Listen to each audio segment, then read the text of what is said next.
just wanted to state very clearly the SSS position at the start. Um, we do not oppose the proposed across the board increase of 2,000 pesos in pension benefits because we are very sensitive to the needs of the pensioners who have more or less clamored over the years for higher pensions. In a number of occasions where we met with our stakeholders, this has been the demands of our pensioners. So we do not oppose this particular move to increase the pension benefits. However, we would like to show the impact of this proposal to the SSS fund. And given our fiduciary responsibility to protect the workers' fund, which is our basic responsibility at SSS, we would like to see how this can be mitigated as well as addressed. Before that, maybe if we can give a few minutes of where we are in terms of our financial performance. In 2014, as you will note on the screen, the SSS has generated 44 billion or 44.5 billion of net revenues, and this has been generated by the increase in contribution, which we've increased by 17% in 2014 to 120.65 billion. Our investment income has also increased a little bit in 2014 against 2013 to 34.53 billion pesos. And expenditures consisting mainly of benefit payments have also increased 12.3% last year. And our operating expenses has grown, but albeit at single digit, which grew only by 6.2%. So 44.47% is what we've generated last year. And if you will look at our first half performance, we've already reached the level of 21.6 billion pesos. And we hope that by the end of the year, we should be able to match or even do better than the previous year. So just to give you an idea, the historical perspective of net revenues. If you were to look at 2000 up to 2009, the average net revenue that has been generated by SSS was only 8 billion pesos. And if you were to look at from 2010, when we came in this administration, up to last year, our average net revenue has grown to 33 billion pesos. That's roughly 25 billion peso increase in terms of an average net revenue. Was there an increase in premium during your years in the Social Security? Only in 2014, Madam. So how much was the increase in the increase in premium was 0.6%, which will amount to what? Which translates to only about 6 billion pesos increase in contribution. So you would say that your increase in 2014 is because of that 6 billion? 6 billion. 38 to 44? If you were to go back on our first slide on the contribution collections, we generated 120.65 in 2014. 6 billion of that would be the reason for the increase in contribution rate. So it says here, what is this? Revenue from 2013 to 2014, it's 38 to 44? Yes. Tama ba yun? Yes. So if you add yung 6 billion, it's 38 to 44, that's the increase? No, the premium increase is really affecting the contribution collection. If you were to look at the 120, the line from 103 in 2013, we grew to 120.65. So that's a growth of 17%. Now, the impact of the increase of the premium from 10.4 to 11 translates to 6 billion pesos, or roughly about 6%. No? So if you take out 6% from 17, you're really looking still at 11% growth in contribution collection without the premium increase. So this is what is affected is 120 Yes. and 103. Yes. So ilan ang in-increase nyo from 2013? Kailan ba nag-increase? 2014? 2014 po. So that will affect 2015. 2014 ho. Nag-umpisa ho kami noong January 2014. 2014, yes. So from 103 to 120, 120. increased by 17 billion. 17% ho. That's the increase is 58 point, This is 17, billion, 17, diba? 17, yes. 17 billion. Yes. Something like that. Yes. And that is the 6%. The impact of the increase in premium is 6 billion pesos ho. So why did it increase by 17 billion if the impact is 6 billion?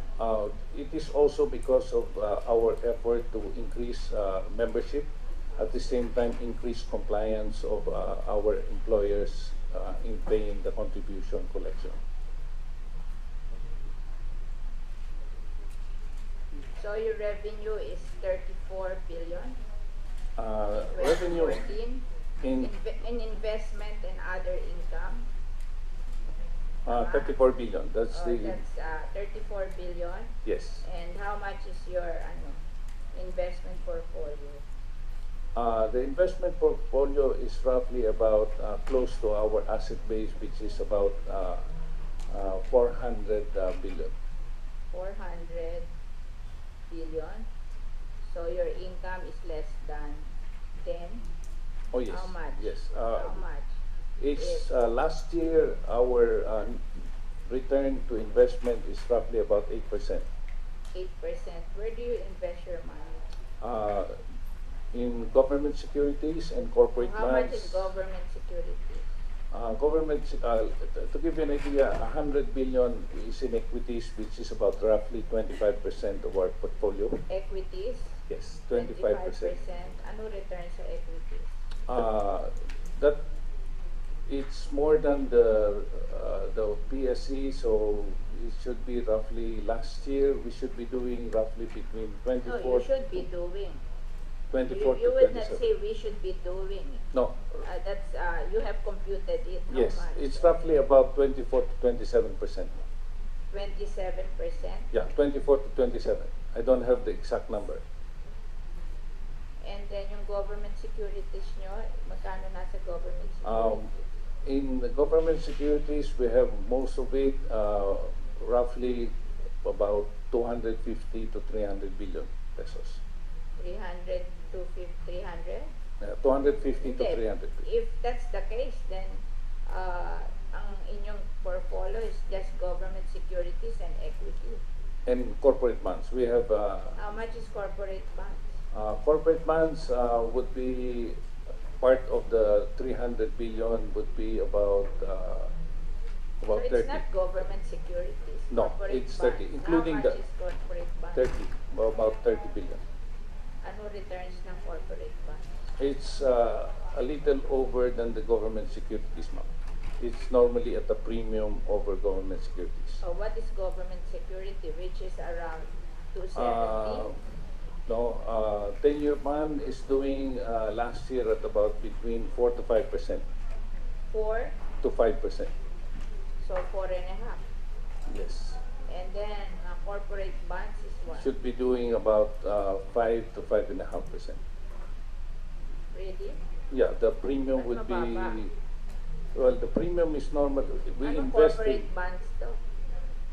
these are the prime corporate bonds. You're looking at the Ayalas, the Iboites. Magkano ba corporate bonds nila? In terms of total portfolio, ma'am? Oh, hindi. It's about Magkano returns ng corporate bonds nila? Ayala and Aboitiz, magkano? between 5.5 to 6% of last year. Depends on the term.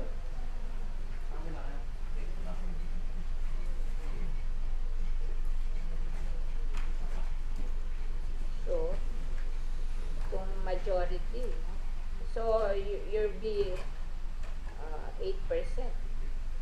8%. Okay, so we go ahead.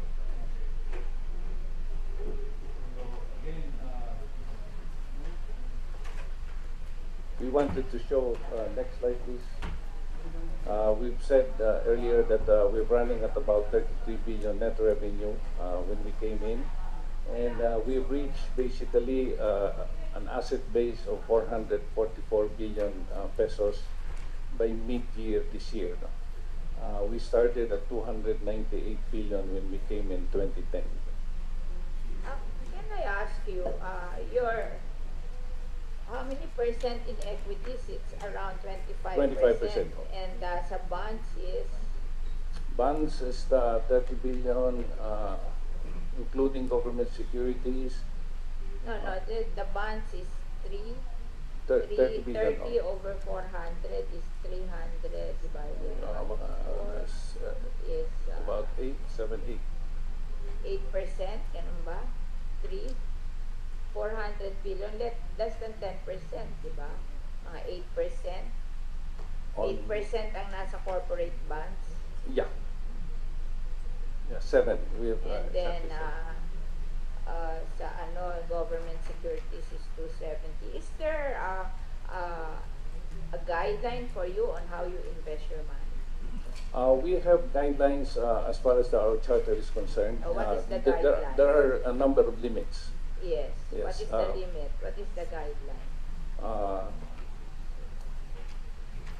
The maximum for equity is 30%. Maximum for equity is 30%. 30%. Oh, and then Government securities, there is no limit. ano? There is no limit on No government limit. securities. Sa bonds, 40% in private securities. no, that's equity. No. What is private securities? That's bonds. Including bonds. Both the equity and the bonds. And the bonds, yes. Pareho 40%. So Yes. if you invest 30 in equity, you invest 10% sa bond. That's The bonds. maximum. Yes. Yeah. Why do you choose equity than bonds? We were able to generate better yields. But that's risky. We Sino invest. ini-investan nyo sa security, sa equities? We Ano mga invest company? in prime companies like Ayala's, the Aboitiz, Philippine Holdings, PLDT, Globe. And that it has generated for us good dividend yields. These are What is their dividend yield? so PLDT at this point should be doing about between 4 to 5%. They give 5% of their of how much you invest in it. Yes, Ano ba dividend rate nila? roughly about 4 to 5%. No, they like of you the amount you buy them, but their dividend rate relative to their income. I wouldn't know the policy of how they No, distribute the they income. have a policy. They declare, let's say, 20% of their income, they declare dividends or 10% or 30% or I don't have the information, ma'am. What I know is the dividend yield. If you invest in the share of Can you PLDT. give me that? Yeah, we Yeah, can I'm provide that. interested on Yes. what percentage of their income they declare as dividend, tapos ano yung price ng stocks, and then ilan. I want a study of your portfolio. Sure. Sa investment nyo, yung government, wala problema dyan. That's public knowledge. But this equity and corporate bonds, I just want to know Yes. kung yung corporate bonds, walang problema yan. Meron talaga interest rate yan. Yes. Pag bili mo pa lang yan. So, there's no problem there. It's the face, may rate yan. Pero yung equity, magulo yan. So, I'm just surprised that you're more in equity than corporate bonds. Kasi usually, less risk yung corporate bonds. Okay din naman ang returns compared to equity. Minsan ang equity malaki, pero panahon niya. May mga times na nauubos yung equity. So, when bumabagsak ang face value ng equity, then you rely on the dividend rate. Diba? That's your return. And usually, mahina ang dividend rate ng equity. Ang malaki lang dyan yung appreciation. Pero pag nagluloko stock market, delikado yun. We So, can, I just want to know. yes.